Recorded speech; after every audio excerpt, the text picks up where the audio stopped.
We humans have evolved over millions of years with various microorganisms and microbes. However,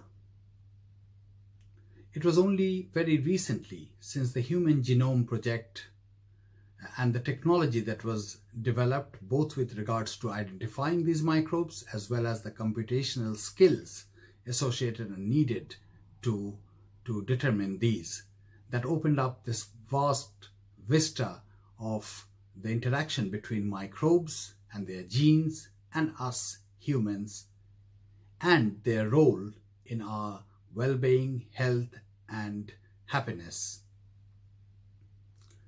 The gut microbiome, the microbes that reside in the gut and their genes and their interaction with us, has been studied quite extensively over the last 20 years or so. But there has been a paucity of research in the role of the microbes and the microbiome that resides in the female genital tract and their role in various female gynecological conditions, including endometriosis. Bjog, the British Journal of Obs and Gynae, in 2019 brought out an issue that looked specifically at various papers and studies and reviews that were present in gynecological conditions and microbiome in the female genital tract and their role. In this paper that we are going to discuss today is on a systemic review between 2002 and 2019 of various papers that had been published in peer-reviewed journals, and this was done by George Condu and team from Sydney, Australia, in the role of endometriosis and the relationship with various microbiomes. Endometriosis, we know, is an inflammatory condition of the peritoneum and elsewhere. There are various theories. The Sampson's theory of retrograde menstruation still remains the mainstay regarding the etiology and the pathogenesis of endometriosis. However, there are other theories like the coelomic metaplasia theory, the embryonic rest theory, the stem cells, and the immune modulation or dysfunction. Immune dysfunction being a prominent etiology or pathogenesis of endometriosis may have a role and impact, and there is some evidence to suggest that, of the role of microbiome and the immune modulation that takes place. We definitely know it takes place in the gut. Various in endometriosis, in the peritoneal fluid and peritoneal environment, various pro-inflammatory cytokines, autoantibodies, peritoneal macrophages, B cells, and a decrease in T cells and natural killer cells has been observed.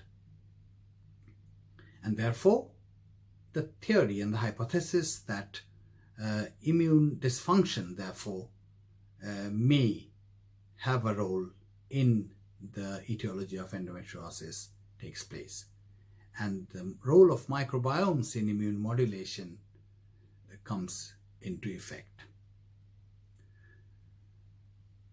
For the purpose of this study, we know that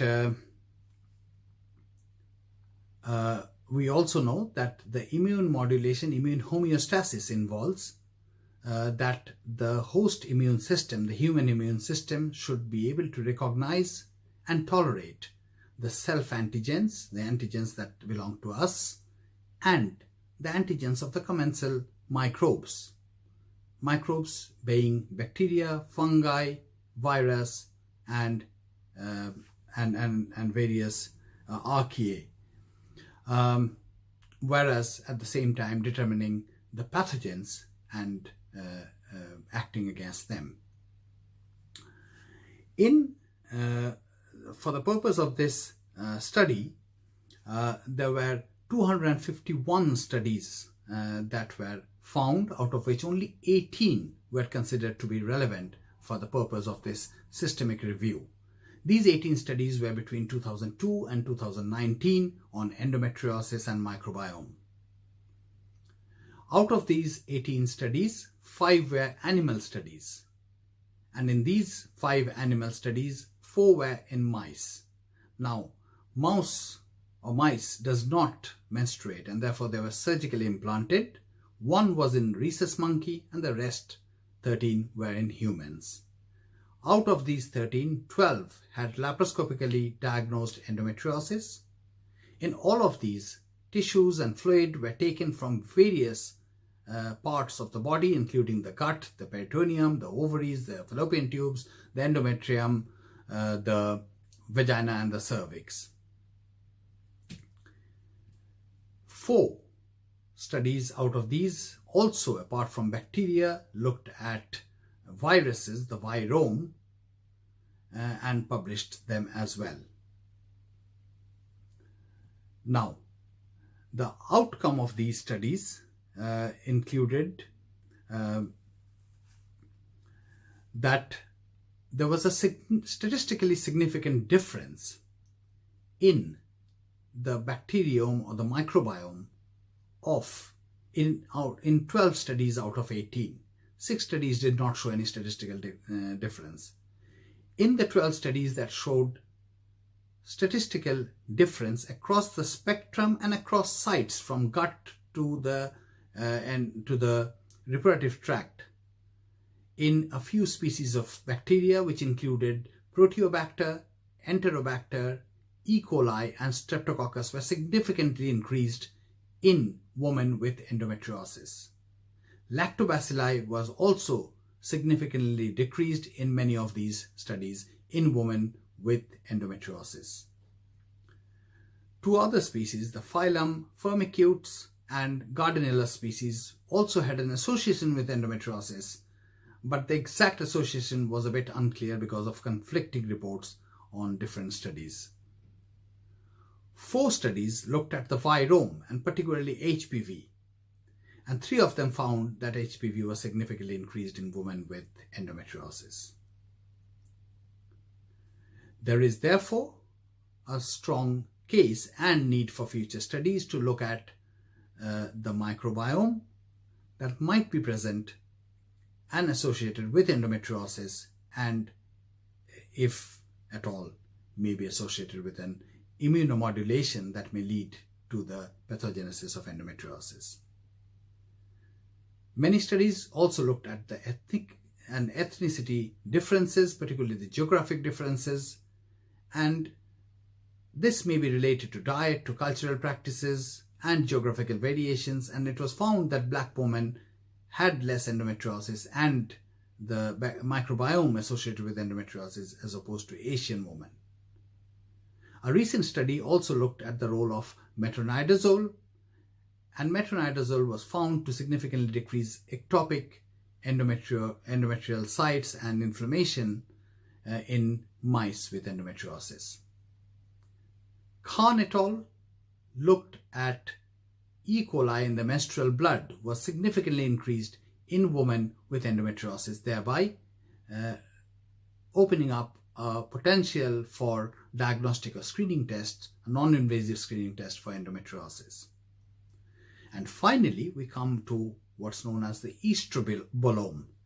In the gut resides bacteria and certain bacterial species, particularly bacteroids, Bifidobacter, Escherichia, and Lactobacillus, species that contains and produces enzymes beta-glucuronidase and beta-glucosidase that deconjugates the estrogen in the enterohepatic circulation to release the free estrogen that then re-enters the circulation and increases the circulating levels of estrogen, which may have a role in the pathogenesis of endometriosis and its continuation. There is obviously a need for further studies and further good quality studies to look at a possible role of microbiome and microbiota, both in the gut and in the female reproductive tract, in the etiology and pathogenesis of endometriosis and its severity, and may open up vistas for both diagnosis, screening, and treatment of endometriosis. Again. Thank you.